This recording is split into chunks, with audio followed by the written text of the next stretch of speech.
Hi everybody, this is Dr. Sane. I wanted to talk about the fifth pillar of happiness. So the first one was self-love and emotional intelligence. The second one was creativity and flow.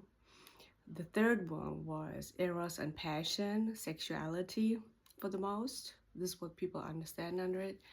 And fourth one was sports and fitness. And the fifth one is relationships and love. And we're talking about any kind of relationships. So we're talking about friendships, we're talking about situationships, we're talking about any kind of relationships, even the ones with your kids, even the one with your parents.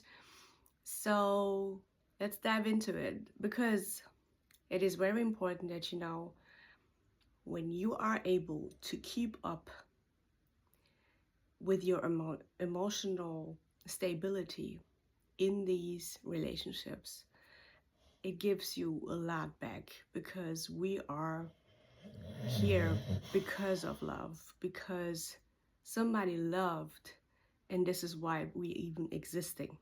So you cannot deny love, you cannot run from love because one day you're gonna sit there by yourself. So it is very important to pay attention to all the relationships, all the people that come along your way and want to tell you something or want to give you something, some advices, some hints. Take it and do something with it because at the end, it is it is there to show you something. It is there to make you make a choice, and you should take that for not for granted. It is something that you should be pay attention to and be aware of. So if somebody in your one of your friends says, yeah, it goes back and forth between let's come up with the date, meeting, appointment, and it goes back and forth and it gets on your nerves because it doesn't. We know all this situation, right? That it doesn't come to a conclusion, doesn't come to results, and it's getting annoying. You should still be in a position to not take it personal and leave it to the situation to decide itself because when you go the ego way, you gonna feel bad afterwards. This is what always happens. The most people are basically backing up and saying, no, I'm not interested anymore. I have something else to do. This is getting too complicated. Yes, it is important to meet the people in your energy. This is very important that you keep yourself away from toxic environments and people, which are basically only poisoning you or yeah, and basically coming to you only with bad energies, negative energies, redundant stories about boyfriends, husbands, things that they supposed to solve for themselves. Yes, this is very true, but you should pay attention to how you go out of a situation because this counts. The impression that you left. Important to know is that we are all on different reality islands, and you have to pay attention to what it is that the other people, the other person is probably thinking, because this is probably why this people talks how she or he talks, because he or she is feeling, is seeing and thinking something else. And you cannot expect from other people to be on your reality island when you're not able to communicate where you're coming from. This is very important, people, because this is the essence of every communication, that you make that other person see where you're coming from and then solve the situation in a mature and nice way so that you both leave the situation with a good feeling. So if a date doesn't come up because it doesn't happen because this person has this hindrance and the other person has this hindrance, then it's probably not supposed to be, right? So just leave it there and make another appointment for another day, but don't take it personal in a bad way. This is one situation. Other situations are like with colleagues, It's the same. Don't take things personal. These are kind of relationships too. And people are not able to differentiate between professional emotional competency and the one that you have to have with your family, friends, and partner. This is very important to separate, and it goes very deep into your values. When you are having a friendship or you are creating one, it is very important to talk about the vision of friendship or relationship that you want to have, because this determines if you have the same goals.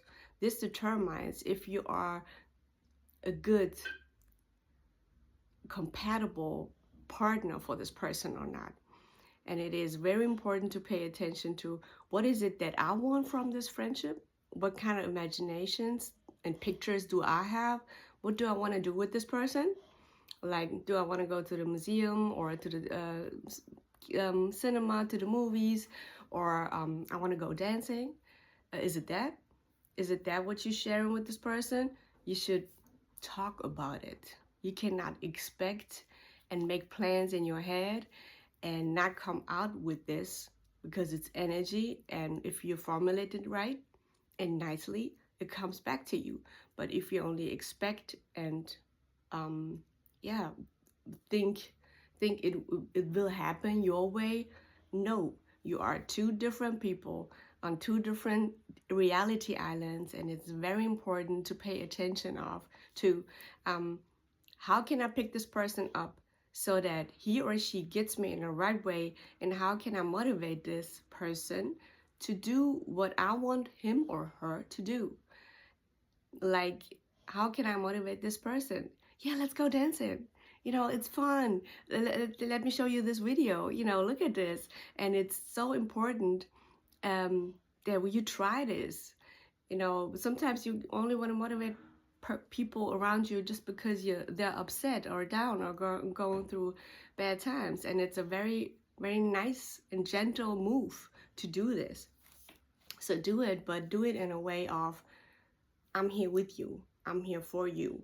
Not in an expecting and egotistical way that basically pushes people from each other. So I see a lot of people drifting apart because they are not able to communicate. And it's a very important and very social necessity that we pay attention to all these little hints and pieces that the universe has given us every day, because this counts. This is showing us, oh, okay, this person is saying something and I should think about it. I should think about it actually twice or 3 times or 4 times and think about it. Why does this happen to me over and over? And even with partner, if you are going through cycles, then you should think about, what is it that, am I blocking myself from being happy? Am I blocking myself to be in a relationship? Am I not deserving to be in a functional and loving relationship? And the question is why. Pay attention to it. Be aware of what's happening in your surrounding, even when people say it into your face. You should not take it personal. They are there to show you a certain point that is very important. You can call it karma, you can call it destiny, you can call it coincidence. No matter how you call it, relationships count. Relationships are soul food for us. If we don't have relationships, we're going to dry out like a plant that is not watered. And this example is actually the best that I have for relationships, because if you don't water the plant, you're going to die out and dry out and it disappears, right? So we are the same. If you don't pay attention to your relationships, and I'm talking about all of them, then they're gonna die out. So put the right energy into the right place. Work and money and career is not only it. Okay? All right. If you have Any questions, comments, or advices, I'm happy to hear from you. You'll find my link in my bio. Thank you. Bye. Have a nice one.